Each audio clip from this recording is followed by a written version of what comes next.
What's up, guys? It's Scott doing the round 2 playoff review and round 3 playoff preview. Game 1 on the slate, touchdown my pants versus Charlotte 49ers. Coming into last night's game, I believe Charlotte was down by like 9 or 10 points, and they only had the Giants D going. Giants D put up a massive 21 points last night to come ahead and pull out the victory, 103-95. For a minute there, I thought Melanson was actually going to come through and pull off the upset, but he didn't. 49ers was led by 21 points from that Giants D, 18 points from Beanie Wells, and 16 points from Adrian Peterson. Melanson put up 95 points. He was led by 19 points from Reggie Wayne, 17 points from Todd Heap, and 16 from Matt Schaub. He did have Kevin Walterson on the bench with 10 points. But that didn't matter. With the win, 49ers go to the title game, my favorite to win the league. With the loss, Melanson goes to the consolation game. Game 2, Amazing Larry versus Angry Beavers. Larry ended up beating the snot out of him 114-67. He was led by 37 points from Aaron Rodgers, who put up that monster game against Pittsburgh, followed by 13 from Baldwin and Anquan Baldwin, and 18 points from the Ravens D. He started just about everybody he could have and should have. Great play last week, Matt. But yeah, with the win, you go to the title game versus the 49ers. With the loss, Beavers end up playing Melanson. Game 3, Republican versus Palmer behind. Palmer ended up pulling this one out 88-77. He was led by 21 points from Vince Young, 17 from Greg Jennings, and 15 from the Eagles D. He did have Matt Castle and Carson Palmer both sitting on the bench, who put up 22 and 20 points respectively, but didn't matter because Vince Young put up 21. I don't know what he's thinking here, having 3 quarterbacks on his bench, but apparently it seems to be working. Palmer, go ahead, keep up the good work, I guess.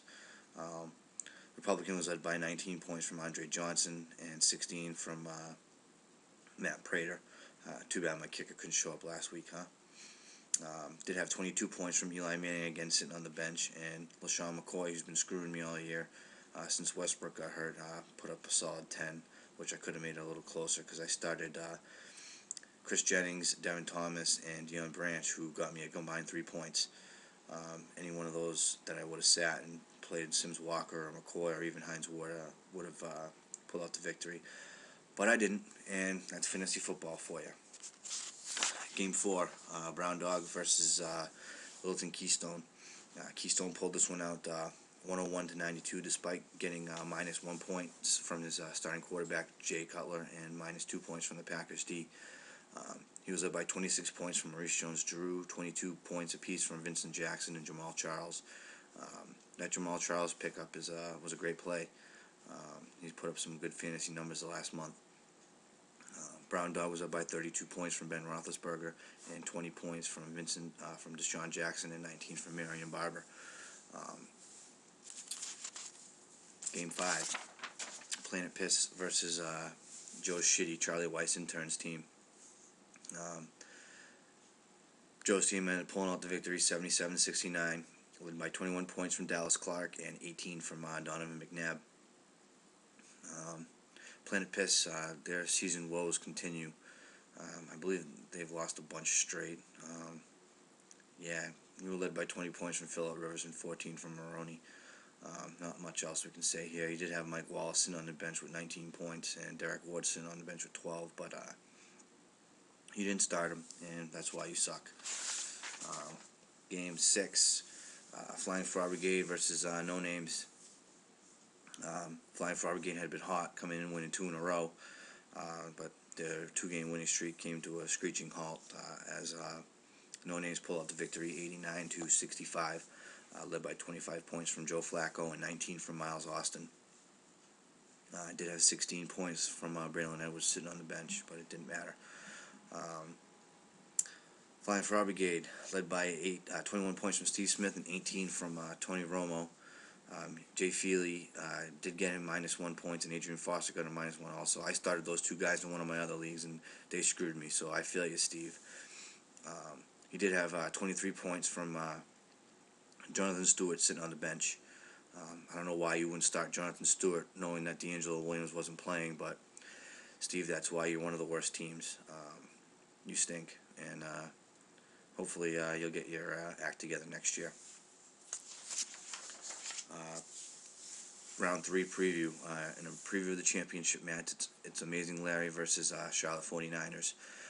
Larry's got a couple of favorable matchups here. Jason Snelling versus Buffalo, Aaron Rodgers versus Seattle, and Vincent Jackson versus Atlanta. 49ers got a couple good matchups also. Drew Brees versus Tampa Bay, Beanie Wells versus St. Louis, Ocho Cinco versus Kansas City, and the Giants D versus Carolina. They should be pretty hot and pumped up after that huge win last night.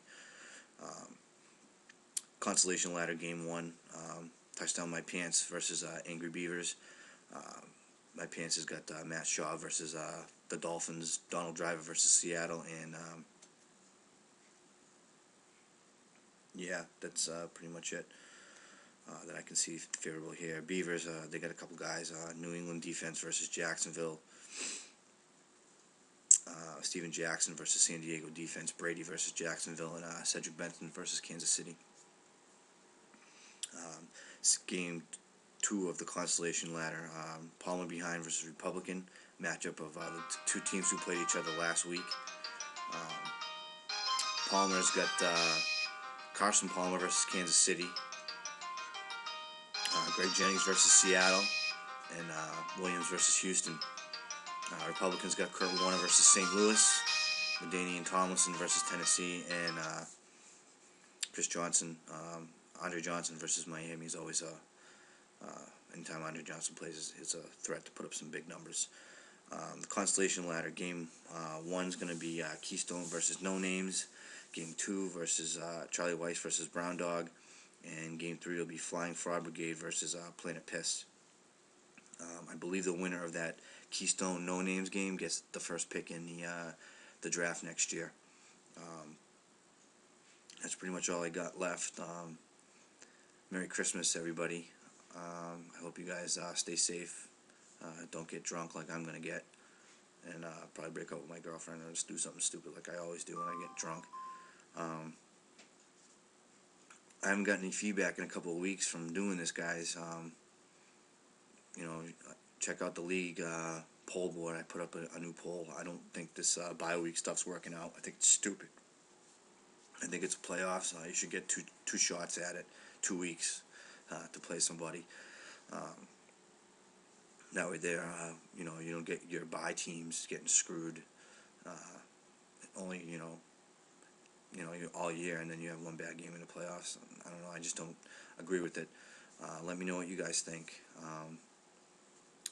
Lick my garbage, eat my grundle, run my pipeline. Later, bitches.